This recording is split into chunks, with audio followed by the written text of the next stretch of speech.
नमस्कार। फाइनेंस वाणी के एक और एपिसोड में आप सबका स्वागत है। मेरा नाम है अमी शिवराम और मैं एक टैरो कार्ड रीडर, एक वास्तु कंसल्टेंट और एक न्यूमरोलॉजिस्ट हूँ। फाइनेंस वाणी के हर एपिसोड में हर हफ्ते मैं आपको बताती हूँ कि स्टॉक मार्केट किस तरह से परफॉर्म करेगा।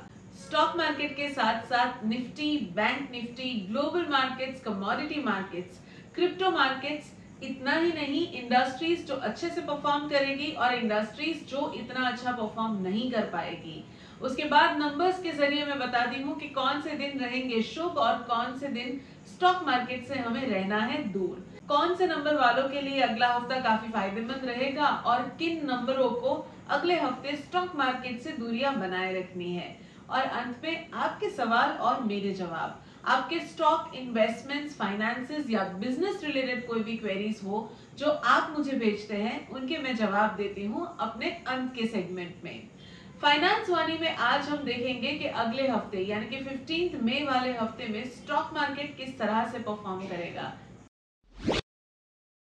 सबसे पहले बात कर लेते हैं सेंसेक्स के बारे में। सेंसेक्स की अगर मैं बात करूं तो मंडे काफी अच्छी गतिविधियां देखने को मिलेगी इन द स्टॉक मार्केट, लेकिन वो इतनी ज्यादा भी स्ट्रांग नहीं होगी कि मार्केट को एक बहुत ही अलग लेवल पे पॉजिटिवली ट्रेंड करने में मजबूर करे। मार्केट काफी हद तक स्टेबल रहेगा। थोड़ा सा पुल डाउन दिख रहा है टुवर्ड्स द डे, बट वो ज्यादा समय के लिए नहीं होगा। ओवरऑल मार्केट्स काफी हद तक मंडे को ग्रीन्स में नजर आएंगे आपको। ट्यूसडे मार्केट थोड़ा सा लुढ़क सकता है और इस दिन आपको थोड़ा सा बच के भी रहना पड़ेगा सेंसेक्स से। आपको किसी भी तरह के स्पेकुलेटिव ट्रेड में नहीं आना है, क्योंकि ट्यूसडे काफी ऐसी न्यूज और काफी रॉन्ग टिप्स आपको मिल सकती है जिससे आपको नुकसान हो सके। वेडनेसडे काफी अच्छा मार्केट रिकवर होगा और ग्रीन्स में खेलते हुए नजर आएगा Sensex towards the end of the day. वैसे ही थर्सडे मार्केट काफी पॉजिटिवली ऊपर दिखेगा और पूरे दिन it is going to rise above and it is going to play in the greens throughout. Thursday ऐसा भी हो सकता है कि कुछ स्क्रिप्ट्स जो है जो अपनी सर्किट को पार कर लेगी और उन स्क्रिप्ट्स में काफी हफ्तों तक बाद में उछाल देखने को मिल सकता है। फ्राइडे मार्केट काफी हद तक स्टेबिलाईज हो जाएगा। दिन में 2 बार थोड़ा सा रेड को टच करके आ सकता है स्टॉक मार्केट ऑन फ्राइडे। हालांकि ओवरऑल मार्केट्स ग्रीन्स में ही बंद होने की ज्यादा संभावनाएं हैं। सेंसेक्स के बाद बात कर लेते हैं निफ्टी के बारे में। निफ्टी के लिए अगला हफ्ता कैसा रहेगा। निफ्टी में ट्रेड करने वालों के लिए अगले हफ्ते थोड़ा सा नुकसान अभी भी मैं देख रही हूँ। ओवरऑल अगर हम देखने जाए तो निफ्टी में काफी अपॉर्चुनिटीज मिलेगी, लेकिन वो इतनी छोटी अपॉर्चुनिटीज होगी कि आप उसमें ज्यादा मुनाफा नहीं कमा पाएंगे। स्पेक्युलेटर्स को एडवाइस दूंगी कि निफ्टी से थोड़ा सा दूर रहिएगा, क्योंकि आपके प्रेडिक्शंस या आपके कैलकुलेशन से बिल्कुल विपरीत बिहेव करती हुई नजर आएगी Nifty. Overall it's a stable market, तो निफ्टी भी start to end of the week में रेड टू ग्रीन जाती हुई तो नजर आ रही है। बैंक निफ्टी की अगर हम बात करें तो बैंक निफ्टी काफी हद तक स्टेबिलाईज होती हुई नजर आ रही है अगले हफ्ते में, which means banking and financial institutions are going to do pretty well in this week. Overall अगर देखने जाए तो यहाँ पे लॉन्ग टर्म निवेशकों के लिए एंट्री पॉइंट और एग्जिट पॉइंट नजर आ रहे हैं, but in terms of daily speculators the margin of profits is going to be a little lower in the coming week. However, I would strongly recommend कि banking sector में आप speculate कर सकते हैं।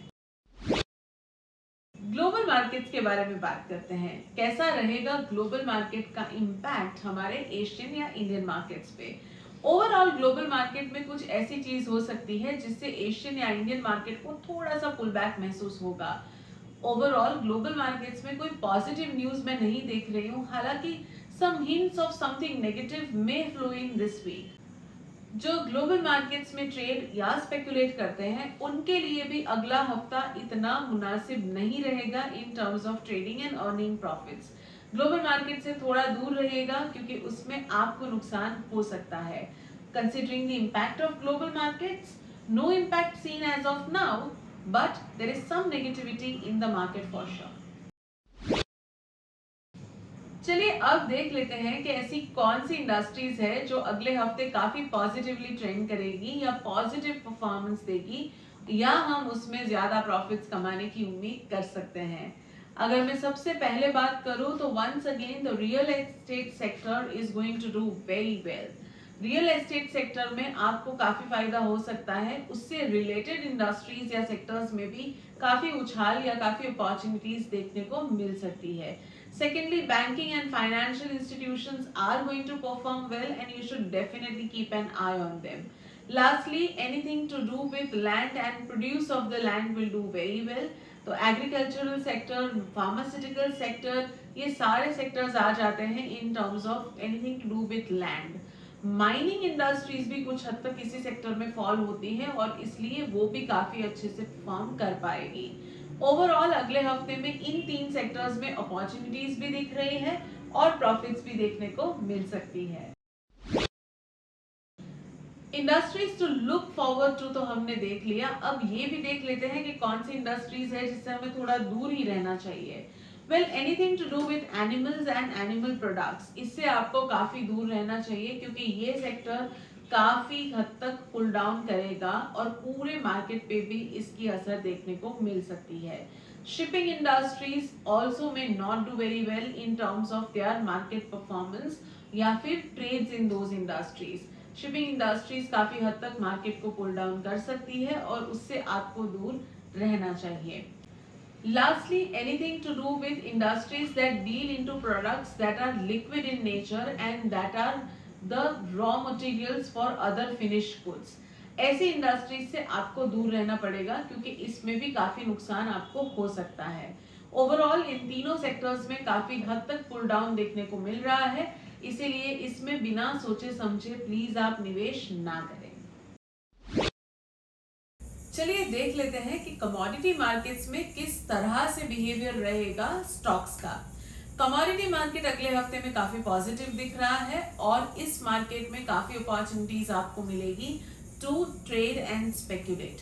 लॉन्ग टर्म इन्वेस्टर्स के लिए अभी भी मैं उतनी अपॉर्चुनिटी नहीं देख रही हूँ कमोडिटी मार्केट्स में, लेकिन स्पेक्यूलेटर्स के लिए ये मैदान खुला है और आपको काफी अपॉर्चुनिटीज मिल सकती है और वो सारी प्रॉफिटेबल भी रहेगी।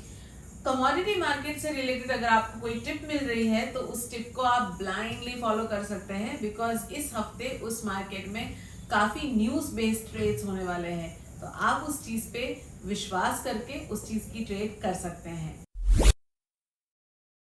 कमोडिटी के बाद बात कर लेते हैं क्रिप्टो करेंसी। क्रिप्टो करेंसी एक उभरता हुआ मार्केट है जिसमें काफी सारे लोग निवेश करते हैं।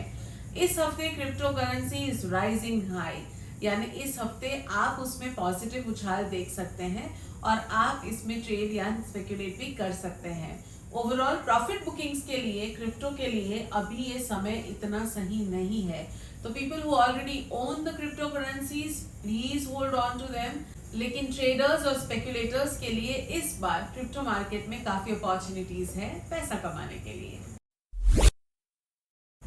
टैरो कार्ड्स के जरिए हमने देख लिया कि अगले हफ्ते सेंसेक्स और स्टॉक मार्केट की परफॉर्मेंस कैसी रहेगी। हालांकि मैं आपको बता दूं कि किसी के भी लिए स्टॉक मार्केट की 100% एक्यूरेट प्रेडिक्शन देना नामुमकिन है, लेकिन हर हफ्ते मैं टैरो कार्ड्स और न्यूमरोलॉजी के जरिए आपको ये गाइडेंस देने की कोशिश करती हूँ। इस गाइडेंस को आपको अपनी सूझबूझ, अपनी टेक्निकल नॉलेज और अपने फाइनेंशियल एडवाइजर्स की एडवाइस के साथ क्लब करना है और फिर ढेर सारा पैसा कमाना है। तो चलिए बिना कोई वक्त जाया किए देख लेते हैं कि न्यूमरोलॉजिकली नंबर्स क्या कहते हैं अगले हफ्ते स्टॉक मार्केट के बारे में। 15 मई को बहुत ही अच्छा दिन है इन टर्म्स ऑफ नंबर्स, जब आपको स्टॉक मार्केट में काफी पॉजिटिव अपॉर्चुनिटीज मिल सकती है न्यूमरोलॉजिकली। इस दिन आप काफी अच्छे से ट्रेड कर सकते हैं, आपको मुनाफा होगा। 16th and 17th में are not very good with numbers with regards to the stock market, और इन दोनों दिनों में आपको बहुत सोच समझ के ट्रेड या निवेश करना पड़ेगा। 18th is a good day again for the market, लेकिन मार्केट थोड़ा सा अनप्रेडिक्टेबल रह सकता है। और 19th काफी अच्छा दिन है फॉर स्टेबिलिटी। 19th को आप स्टॉक मार्केट में काफी स्टेबिलिटी देख पाएंगे। इन टर्म्स ऑफ नंबर्स अगर हम बात करें तो नंबर 6 के लिए ये हफ्ता काफी पॉजिटिव है, और अगर आप स्पेक्यूलेटर है, अगर आप डेली ट्रेड्स करके पैसा कमाते हैं तो आपके लिए दिन काफी पॉजिटिव है। नंबर 7 के लिए इस हफ्ते मार्केट से दूर रहना बहुत ज्यादा जरूरी है, क्योंकि उनको मार्केट में नुकसान हो सकता है।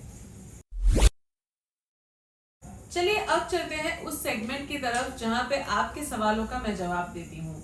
आपके इन्वेस्टमेंट्स, आपके बिजनेस या आपके स्टॉक मार्केट के रिलेटेड कोई भी आपको क्वेश्चन है तो आप मुझे नीचे दिए गए ईमेल एड्रेस पे जरूर लिखें। आपके सवालों को मैं फाइनेंस वाणी की किसी भी एक एपिसोड में लेने की कोशिश करूंगी।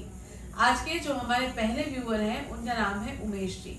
उमेश जी का ये सवाल है कि क्या स्टॉक मार्केट उनके लिए बेनिफिशियल या प्रॉफिटेबल है या नहीं। तो चलिए उमेश जी देख लेते हैं आपके कार्ड्स क्या कहते हैं। उमेश जी, आपके लिए स्टॉक मार्केट काफी प्रॉफिटेबल है। अगर आप किसी के एडवाइस के साथ चलेंगे तो ये और ज्यादा प्रॉफिटेबल हो जाएगा। आपके नंबर्स को स्टडी करने पे पता चलता है कि आप काफी इंपल्सिव हो जाते हैं with regards to your decisions. अगर स्टॉक मार्केट में भी आप इंपल्सिव डिसीजंस लेंगे तो आपको नुकसान हो सकता है। Stick to your calculations and estimates और किसी भी एक मेंटोर के जरिए आप स्टॉक मार्केट में निवेश या ट्रेड कर सकते हैं। ओवरऑल स्टॉक मार्केट आपके लिए काफी प्रॉफिटेबल है। सबसे ज्यादा प्रॉफिट्स आप देखेंगे 2026 एंड 2027 में। Good luck to you. आज के जो हमारे दूसरे व्यूवर हैं उनका नाम है कश्यप जी। कश्यप जी ने ये सवाल भेजा है कि उनको पोर्टफोलियो लॉस हो रहा है, यानी उनके जो स्टॉक्स उन्होंने लिए हैं वो काफी हद तक लॉस में जा रहे हैं, तो ये प्रॉफिट्स में कब कन्वर्ट होंगे। कश्यप जी देख लेते हैं कि आपके कार्ड्स आपके लिए क्या कहते हैं। आपके लिए अगर पोर्टफोलियो में थोड़ी सी प्रॉफिट्स आना शुरू होगी तो वो अक्टूबर या नवंबर के आसपास आपको दिख जाएगी। ओवरऑल आपका पोर्टफोलियो काफी स्ट्रांग नजर आ रहा है, बेरिंग 1 और 2 स्क्रिप्ट्स जो आपने बहुत ही ज्यादा न्यूज बेस्ड ले ली होगी या किसी की अनसॉलिसिटेड एडवाइस के थ्रू ली होगी। तो इन दोनों को छोड़ के मेजर पोर्टफोलियो आपका ईयर एंड में काफी पॉजिटिव में आने की पूरी संभावनाएं हैं। With regards to your numbers are very very good and you're born for luxury and stock market suits you a lot too. तो निवेश करते रहिए। पोर्टफोलियो मार्केट पोजीशन के हिसाब से भी थोड़ा गिर सकता है।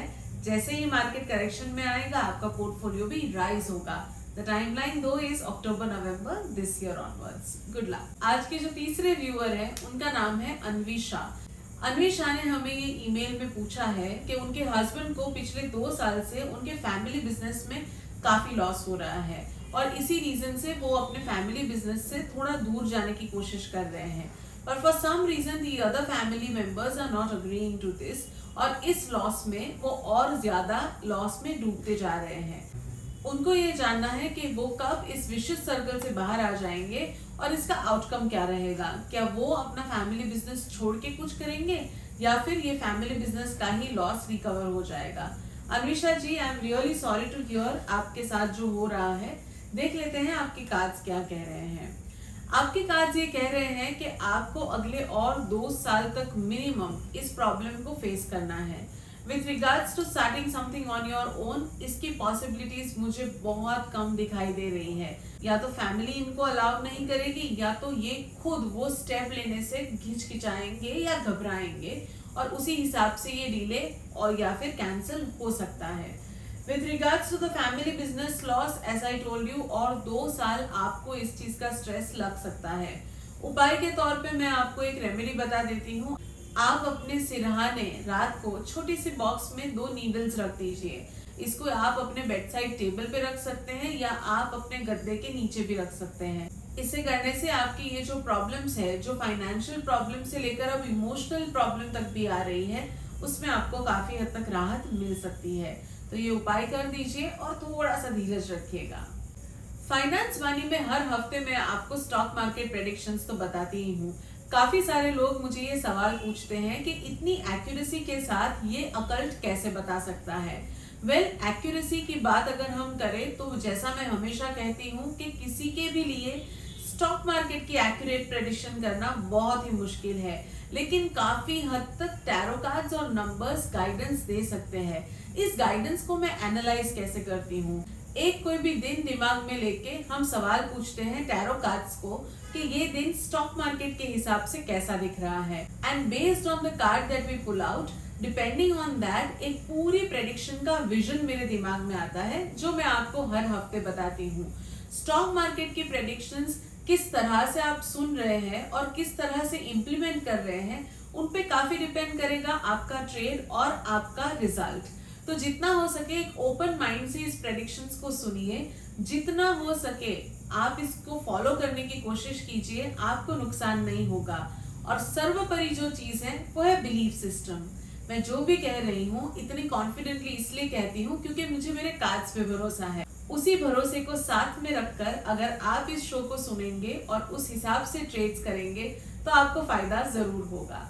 तो दोस्तों, ये था फाइनेंस मनी का आज का एपिसोड। मैं आशा करती हूँ कि अगले हफ्ते आपको ढेर सारा प्रॉफिट्स मिले with regards to your stock market investments. Long term investors को एग्जिट या एंट्री पॉइंट्स मिल जाए, शॉर्ट टर्म या डेली स्पेक्युलेटर्स को बहुत सारी अपॉर्चुनिटी मिल जाए। इसी उम्मीद और इसी आशा के साथ आज के एपिसोड को हम खत्म करते हैं। नमस्कार।